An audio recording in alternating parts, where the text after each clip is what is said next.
next to you that we started to pass, that is called a American sycamore. And again, you can tell trees apart based on their bark, also their leaves. American sycamores kind of have that sickly looking bark. Okay, so you remember sycamore, sickly looking bark. Their leaves are also, they kind of look a little bit like maple leaves, but if you were to hold a sycamore leaf and a maple leaf side by side, you see that there is a notable difference. As of right now, since it is early spring, most of these trees don't have their leaves yet. As we're walking, it is kind of important to keep quiet for a number of reasons, because reason number one, the more noise you make, the less likely we are to see an animal. Number two, as we're walking, not only are you taking in nature by walking through it, you're also taking it in visually and audibly. You're hearing it. I don't know where you guys live, but wherever you live, maybe you don't hear these kinds of birds. Maybe you don't hear all these different little insects and the little animals that are scurrying through the leaves and stuff. So on Earth Day, as we walk through here, be mindful to be a little bit on the quiet side and try to enjoy nature both visibly and audibly. Also, while we're walking, you'll hear lots of different birds. My coworker here, Justin, is a ornithologist. Do you guys know what an ornithologist is? A scientist who studies birds. Very good. Yes. So he has a background in birds. My background is in geology, so that's in rocks.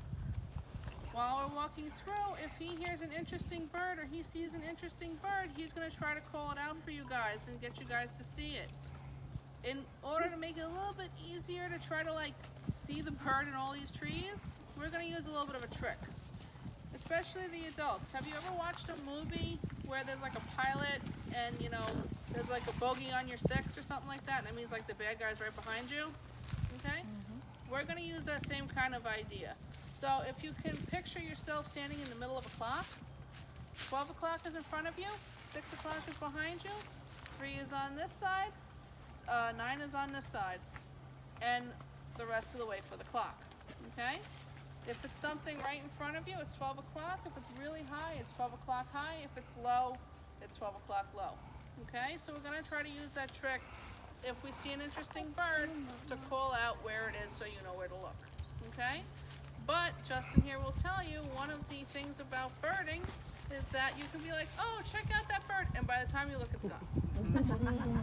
So it's not foolproof, but we're gonna try. I see there were 2 hands up, you and then you. Go ahead. This morning this morning I actually saw a rabbit, a bunny or rabbit in my kitchen. Very cool. That was probably an eastern cottontail. You had your hand up and then you. Me? Yes. Okay. I have actually a book where you can actually make bird sounds to make it come over. Yeah. Very cool. See? Yeah. Go on. One time we were looking at houses, then I saw two rabbits that look like they have a pocket and tail. They're probably eastern cottontails. That's why they're called that. Very cool. All right. This?